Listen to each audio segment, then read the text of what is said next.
Today is a pretty exciting day on the homestead.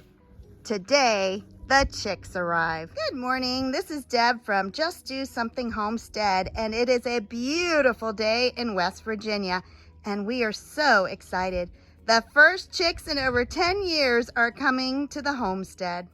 On a previous video, I showed you how we converted this playhouse into a baby barn. Not only will this little barn hold our rabbits, but it's also going to be the beginning step to our brooder box. Cinnamon and Thumper have adapted well to living on our homestead. They arrived about 2 weeks ago, just before Easter, and they are siblings. So in the next couple weeks, I will be dividing them. We have 2 cages in here.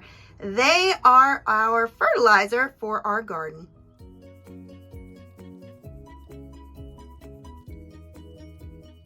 When we bought this property in January, I knew this little shed was going to be perfect for starting our baby animals.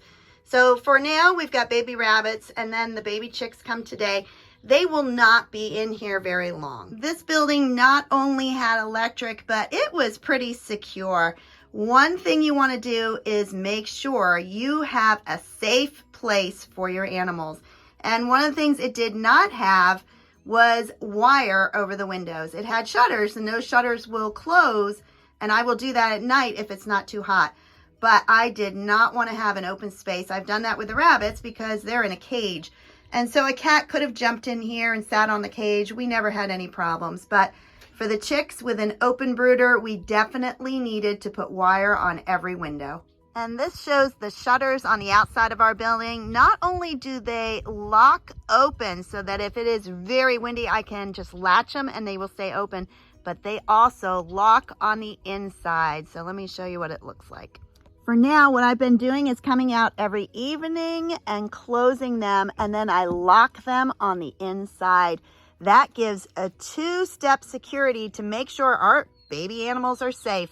Not only is the wire there, but also is the wooden shutters.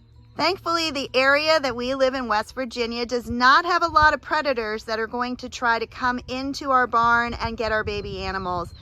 The most that we have ever seen have been deer in the yard, a few cats. Down in the woods, we have coyotes. They never venture this far. Our baby barn is about 10 steps from the house. So we have 2 ways that each window is locked at night. We have the latches for the shutters, and then we have the latches for the screen. Eventually, this little space will be completely open for the chicks, but we didn't have time to put flooring in, so we are just going to use a big tote for the first few weeks. And like a lot of people, I was so afraid to use a heat lamp. I did not want to have a fire and lose my precious little animals. And so I decided to go with a heat plate for chicks. And this one is 12 by 12, and it fits up to 20 chicks. I also went ahead and got the little curved roof. And the reason I did that is the chicks, when they're a little bit larger, will sit on the top. So this will prevent them from being able to sit on it.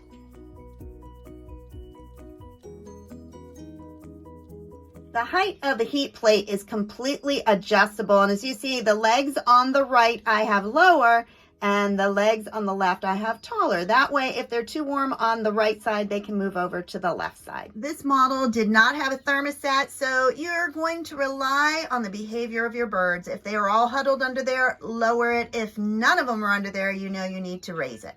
Next, let's talk bedding. Now, the first 2 days, I use simply paper towels. I want my chicks to learn to eat food, not the bedding. And so I put down paper towels, and I actually sprinkle the food on top of it, just so they know where to go to eat. After a few days, I will substitute this with mini flakes.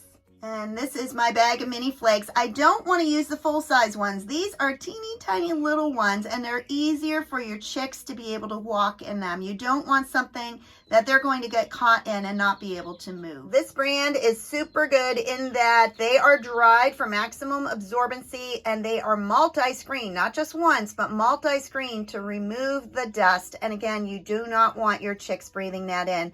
Now, a word of caution. Do not use cedar chips for your chicks. They are toxic for your chicks to breathe in, so you only want pine. All right, let's talk about chick feed. This is the brand that I choose to use, and it is Start Right Chick Feed, and it is unmedicated. If I see one of the biggest issues, it's whether you should give your chicks medicated or unmedicated. All of my chicks have received 2 vaccines. I do not want to give them medicated, so this is unmedicated chick feed. And if you are able to get Kalmbach feed in your area, I highly recommend it. I am not a big fan of those stores where you can buy feed that was questionable, so please find a good quality feed for your chicks. I start my chicks on this little round feeder, and all those holes are where the food comes out and goes into it where they can each eat. Eventually, I will replace it with a big one, but the reality is we have a small brooder box, and so I need something small that won't make a big old mess and that they have room to run. Make sure you lay some out on your paper towels or on your puppy pads or on whatever you use on the base. Some people use newspapers. But lay some of the feed out. You will see this is not pellets. Do not feed your baby chicks pellets. The next thing that your chick needs is water. And I purchase water for the first couple weeks just to make sure that they have the best water.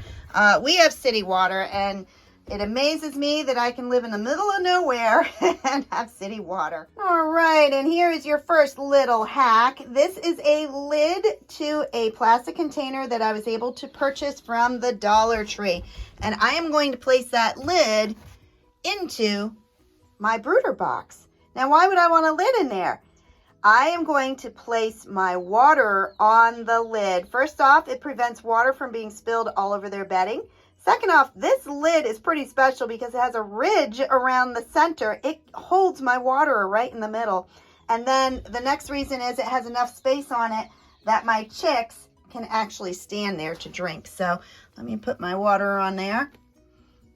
And that's what we're talking about. Perfect. Talking about water, your chicks have not had any water or food since they shipped. Mine shipped on Monday, and today is Wednesday. So they are going to need a lot of water. They're going to need it right away. A little trick that the hatchery told me was to put 3 tablespoons of sugar per quart of water just for the first day or 2, because those chicks are going to need all the energy they can get. All right, we are all prepared for our little chicks to come, and so I will be back with you when the post office calls and says they are here. It was a challenging day here in the homestead, kind of sad day actually. Our chicks were supposed to come yesterday, and they did not. And so they finally showed up this morning, and as soon as I picked up the box, I knew we had lost quite a few of them. About half of our chicks have passed away, and it was really hard. It was hard on Jim, who had never seen that before. But they are guaranteed, so we'll get some new ones or we'll get refunded. But it was just sad to see such a loss for, you know, the weather is what happened. And it was too cold at night, and I'm just afraid they weren't warm enough when they were shipping. If there's any good news about it, the few that are still alive are very strong, and I think they are going to do just fine. Are you telling us a story? This is our only Moran that made it. If you found this video helpful, please like, subscribe, and share. And if you are also raising chicks, just be assured that things happen in shipment, and it was nothing you could do. Once they arrived, we did the best that we could, but they were already gone. So have a great day. Have a blessed day. Bye-bye.